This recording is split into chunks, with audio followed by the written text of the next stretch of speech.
Welcome to our Climate Wisdom live stream from COP29 Climate Change Conference in Baku, Azerbaijan. We bring together experts from the field of civil society, faith, policymakers and science for a meaningful conversation in the midst of a world in crisis, to care, to share and to inspire. I'm Sonja Ohlsson and I will be moderating tonight's session. And the topic is From Prayer to Power, about spiritual activism. So the focus tonight is faith. And in the climate change context, the religious and spiritual organizations are called faith-based organizations. And they are building momentum in solidarity to create a joint message and to raise their voice. And for the past 2 years, we have had a faith pavilion, which is hosted by the Muslim Council of Elders, and also in cooperation with Interfaith Liaison Committee, which works with the UNFCCC, and Valerian Bernard from the Brahma Kumaris is coordinating these activities together with the Faith Pavilion. So we have a strong voice of faith at COP. So let me introduce the guest speakers here tonight. They are guest speakers but also friends. And a warm welcome to Josianne Gauthier. Thank you. You are the Secretary General of CIDSE, a Catholic umbrella organization. And a warm welcome to Maureen Goodman. Thank you. Thank you. You are our program director for the Brahma Kumaris in the UK. And you have lifelong experience of interfaith work. You are representing us in the UN Vienna, and you do climate change advocacy for some years. But most importantly, you are a practicing meditator for over 50 years. Around. So most welcome. Thank you. And Josianne Gauthier, you are a Canadian lawyer with over 25 years of experience in international development and solidarity. And you have a strong focus on human rights and social justice. And you joined CIDSE as a Secretary General back in 2017. CIDSE is an umbrella organization with 18 Catholic organizations as part of CIDSE in Europe and North America. And it says about CIDSE that you work in integral ecology. And I'm not sure all listeners would know what integral ecology is. So maybe you'd like to start our conversation by sharing a bit about CIDSE's work and especially integral ecology. Yes, I'd be happy to. So integral ecology is a concept or an idea that's been circulating and gained a lot of visibility and understanding after Pope Francis wrote a letter to the world called Laudato Si. And in this letter, he exposed for everybody to understand in layman's terms, in simple terms, how all the causes of injustice in the world and of suffering are actually interconnected and interlinked. So quoting theologians from other parts of the world, he said, the cry of the earth and the cry of the poor are one cry. And this was a very big moment for Catholic thinking to understand that these were interconnected. This is a recent development for Catholic thought, but it's become very much the center of how we work on ecology and on climate justice. And for CIDSE, what it means is that our advocacy work, we try to work in a systemic way.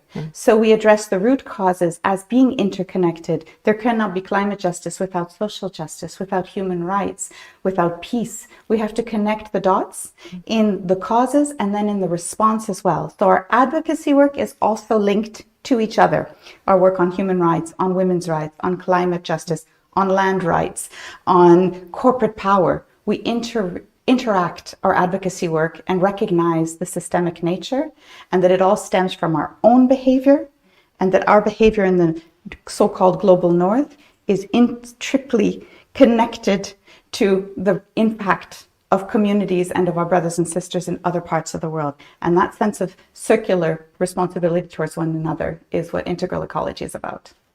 And you say integral ecology has changed the way the Catholic think in a way? Yes, yes. For a long time, Catholic thinking was thought to be quite centered on the human being. And it still is a very important element of the spirituality of the Catholic faith. However, there has been a better understanding of how we are all one, how we are all part of creation, and that we are not separate from nature, and that this has to change. And this changes how we look at the world, how we look at each other, and how we will behave going forward.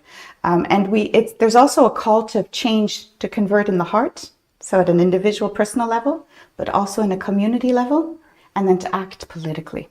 So this is the evolution of the thinking, and it's becoming more and more something we try to spread as well, as CIDSE. Very interesting, because in our live stream studio here, it is coming back to again and again, we have to touch the heart in order to have any long-lasting change whatsoever. So we are one, and the causes are connected.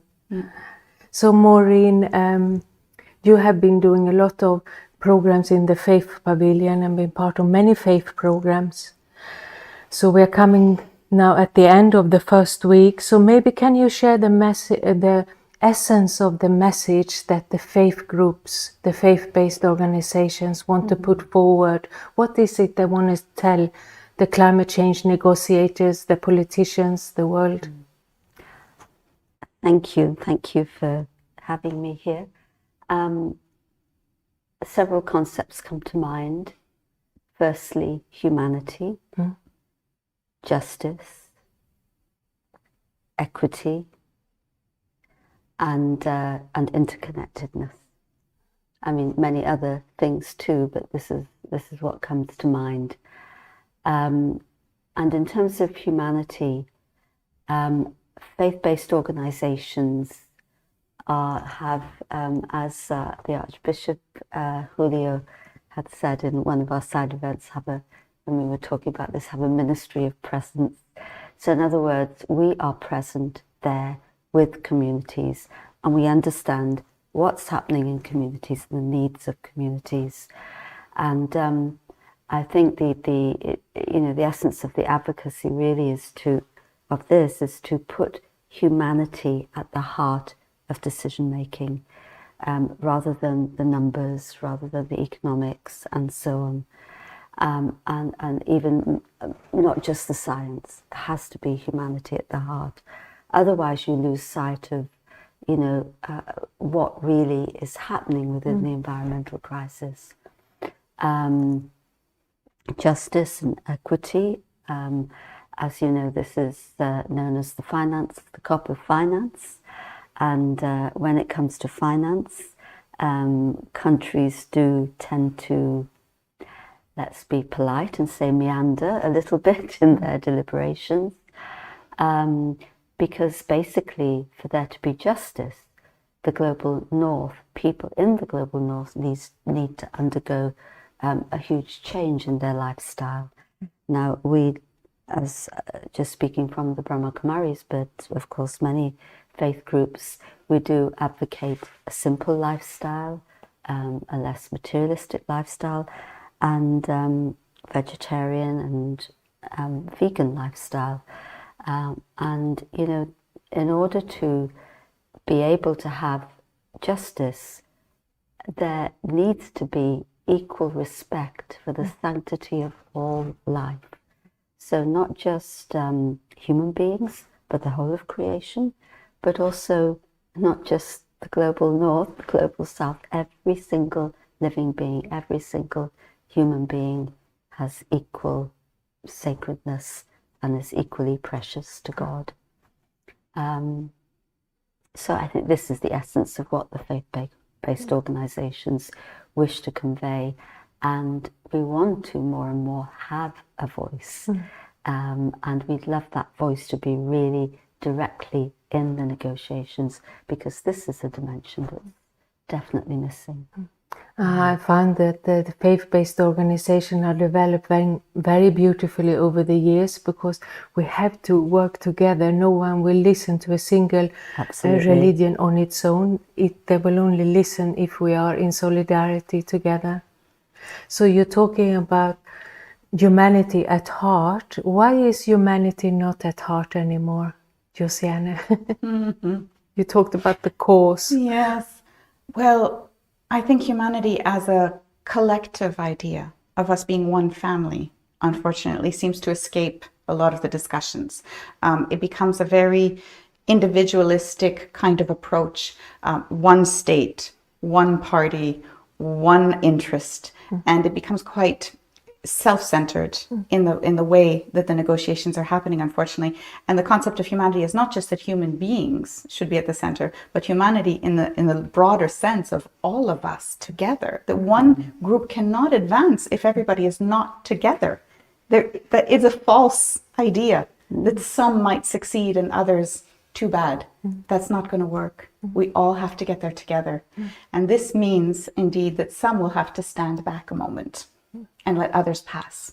And this is very difficult for some who have been privileged forever and who can't even conceive of the idea that they might need to step back or step down or change their culture a little bit, or they don't recognize the harm that was done to be in the position of privilege they're in. They don't understand it.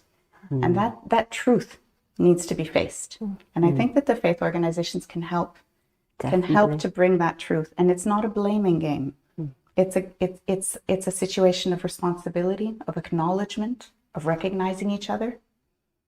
And there's healing through that if we recognize it for everybody.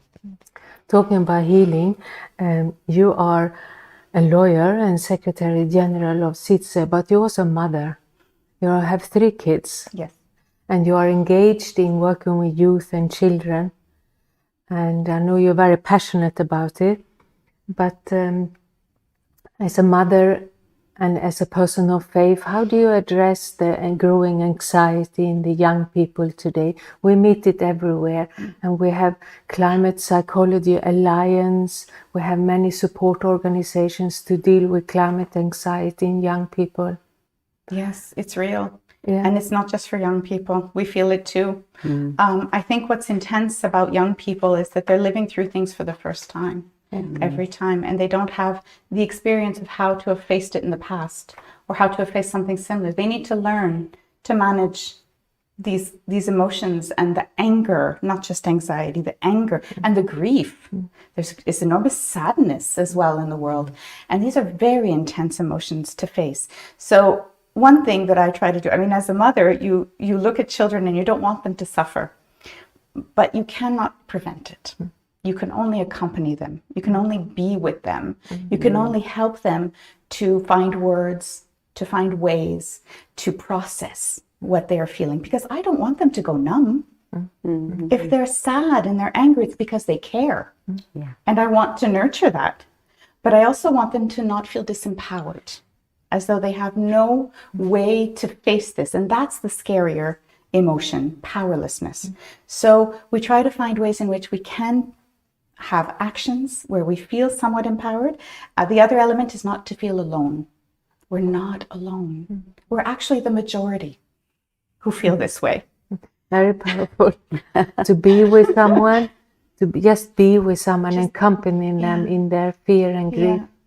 And they are not alone. And there are good stories. There are people who are extremely inspiring and courageous. And so sometimes it's about also shifting your perspective. It might seem terrifying from where you're sitting, but if you broaden your view and you see all the work being done by others, you can take courage. So this is part of the daily work, but I have to do it for myself as well. Because that brings me to the next question. I had a personal question to Maureen, actually, because we talk about climate anxiety in youth, but as you said, adults do also have it.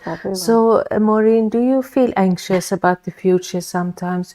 Do you get angry or full of grief looking at the world and the suffering? And if you do, how do you deal with it? If I really think of the very big picture, I have the faith that God has a plan and that something better is going to happen and come out of this.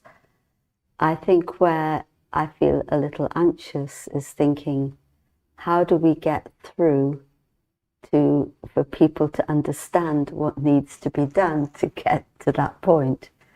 But then you have to step back again and say, well, if God has a plan, you do your utmost that you can in your activism, and then God's going to take care of the rest. But that takes a lot of faith and a lot of handing over. But you're right, I do feel, there's, excuse me, I think we've all seen the protest that is happening in the corridor between the zones. And today I took a video, I put it on a WhatsApp group, and I went from beginning to end, and I thought, I want everyone's faces on this video because they deserve to be seen. And of course, a lot of people are videoing, but I felt, I want others to see this, I want to spread this. And, so seeing the grief, actually, or the sadness on their faces, that does impact me to some extent. And again, I have to say to myself, in terms of my own spiritual practice, that I have to remind myself, what is it that they need, or humanity needs at this point? They don't need more grief. They don't need my grief. They need me to be in a state of peace, in a state of courage, in a state of faith, not in a state of hopelessness or despair. And they need me and all of us as people of faith to create an atmosphere where there's a feeling of possibility and there is a feeling of hope. And so we have to keep that atmosphere of spiritual upliftment. And, we have these little blessing cards that we give out. And time and again, you give it to someone, the way their face lights up just on reading it, a little something of upliftment. And this is very key. So on the one hand, you feel, you want to just take everyone in your arms almost, but at the same time, have to be aware of what the real responsibility as a person of faith is. So you remember God's plan and you remind yourself you have to serve, and then you keep going. And yeah, definitely. Yeah. So staying on this topic, Josianne, you are facing a lot of information on injustice, and you see how the corporate powers take over. And working as a human rights lawyer, you also face a lot of inequality and pain and grief and anger. And how do you deal with it? And does prayer help you? And if yes, how? Yes. I think we overlook it sometimes in our very busy lives, and it's so important to make the space, to create the silence, because that noise, that pollution in our hearts and in our heads has to be cleansed every so often. And the prayer is a practice of cleansing, of silence, of recentering. And I have different ways, because there are moments where I need quiet, just silence. There are moments where I need to read. I need other people's words. I need other ideas to inspire me, to change the words that are in my head, to give me other more beautiful ideas to hang on to. And then sometimes I need to be with others. Yeah. And so this is when spiritual gatherings are what I need, and singing in particular, and joy, because the beauty is what brings us back. And we can never forget the beauty, and that helps you to practice gratitude, because you see so much beauty. And that's the prayer that heals me, and I have to practice it regularly. I sometimes forget. The good thing is community reminds you, and you need helpers. You need people to say, you're tired, you need a break. We don't all need to be strong at the same time. We can support each other. Beautiful. Staying at this topic, I thought we could do a prayer now. Yes. I've asked Josianne to find a prayer for us, and we can do it together. I will take an excerpt from the Canticle of St. Francis of Assisi. How beautiful. Be praised, my Lord, for Sister Moon and for the stars, which you have set shining and lovely in the heavens. Be praised, my Lord, for our brothers wind and air and every kind of weather by which you, Lord, uphold life in all your creatures. Be praised, my Lord, for Sister Water, who is very useful to us, and humble and precious and pure. Be praised, my Lord, for Brother Fire, through whom you give us light in the darkness. He is bright and lively and strong. Be praised, my Lord, for Sister Earth, our Mother, who nourishes us and sustains us, bringing forth fruits and vegetables of many kinds and flowers of many colors. Beautiful. Thank you. Thank you so much. We are coming towards the end, but as it is Saturday evening today and the first week has finished in COP, and I know you're leaving us tomorrow morning, yes. You have a flight going back. Just shortly from both of you, what has been your experience of COP so far? We've talked about it before you came down. You shared some very essential observations. Yes, I feel that there's a great holding back. Holding back. Yeah. I feel that there's not a going forward, and there's not a sharing and what can I offer and what can I bring and how can I advance the discussions. It's more what can I protect and what can I save for myself. So there's a selfish rather than a communal approach to these conversations that I've been seeing, and this saddens me and frustrates me. But I know that this happens sometimes in the beginning. There's like a lack of direction. So I'm hoping that somehow a bit of light will poke through and somebody will champion a conversation somewhere that will spark another conversation, and that this might create an opening. It's individual conversion at this point. And that's what we're working on. Yes. So we are still here next week, so we keep an eye out, for this opening. For the opening, definitely. Yeah. So Maureen, you want to share some observation, or we do meditation, or what do you think? I'm happy to do a little meditation, maybe. Yeah, shall we do that? Nice. Yeah, because I think my observation is pretty similar. Yeah. And it is touching the heart of someone who will say, hey, what are we doing? Yeah. Okay. So let's have a meditation also. Yeah.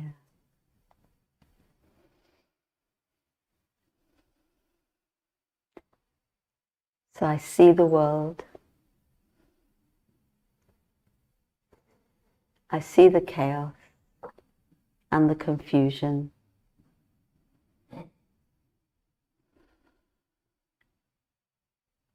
Yet I have to be the light,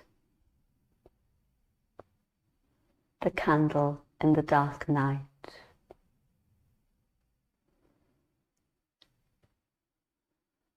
The light of my soul has to be ignited so I can spread light and hope. And that light is ignited by God's light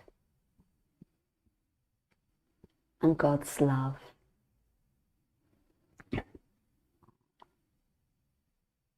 If I stay connected with the divine, my light remains lit.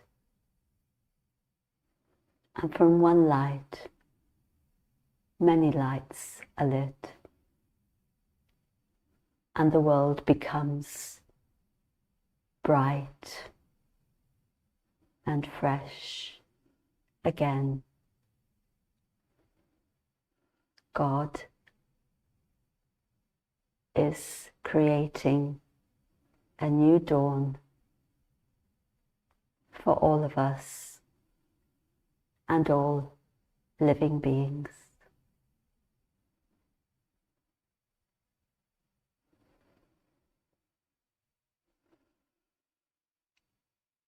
Thank you. So this brings us to the end of our conversation. Thanks for the meditation, and a warm thanks to both of you for your contribution. Beautiful. And thanks to our speakers for being with us, and our supporters and patrons and volunteers behind the stage. And please stay with us. We will play a 5-minute video about CIDSE work you can watch. And after that, we will continue our conversation part 2. And we have another guest in the studio about prayer, from prayer to power. And yes, so let's watch the video. Thank you.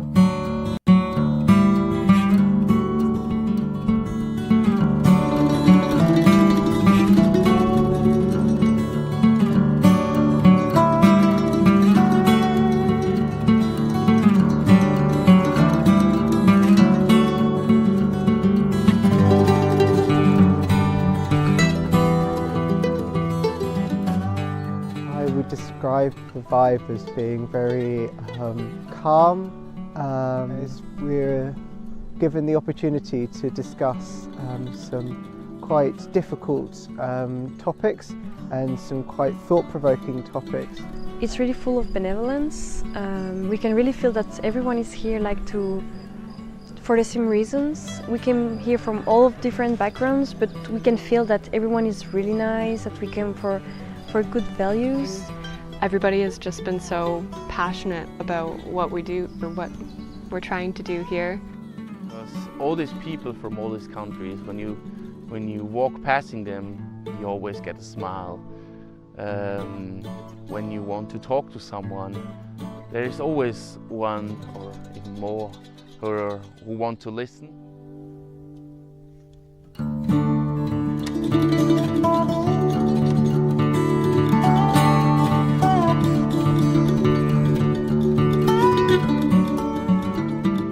I guess the main thing that I've really learned is that you can improve so much just by changing things instead of, trying to keep something the same and slowly improving.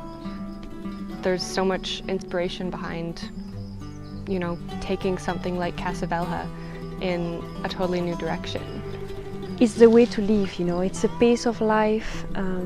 It's this way to live simply, to live truly, to reconnect to nature, to reconnect to ourselves also, because in city life, for example, we really have a fast life. And here I really learned to calm down, to look at what really matters. When we did the walk yesterday, that was very interesting. It was a good opportunity to get to talk to lots of people who also talk about our different experiences and how that has allowed us to see the world in different ways. It's something Margarita, she's the one who runs Casa Velha, said at the beginning. She said it's one thing to say yes to Casa Velha, to start it, but it's another thing to keep saying yes every day. And I think that's something for many people. Yeah, keep saying yes what you do, and yeah, something I really will take home.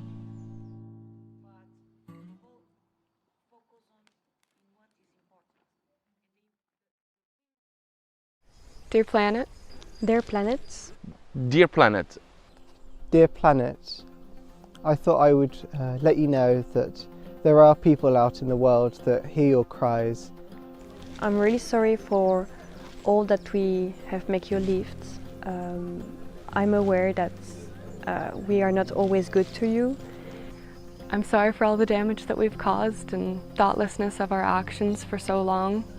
As I have the chance to talk to you, I want to thank you. And I want to tell you that we're going to try to make it better. Even if we're not always doing good things, we're trying to improve ourselves. We're really working on it right now, so don't worry. I will use my abilities to promote the problems going on in the world today, to allow other people to understand what is going on and being able to act accordingly in order to better protect the world and everyone that lives on it.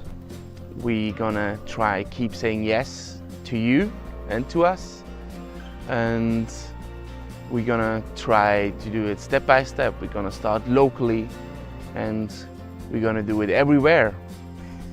We respect you and we're trying to do better. Hopefully we can make those changes and protect you.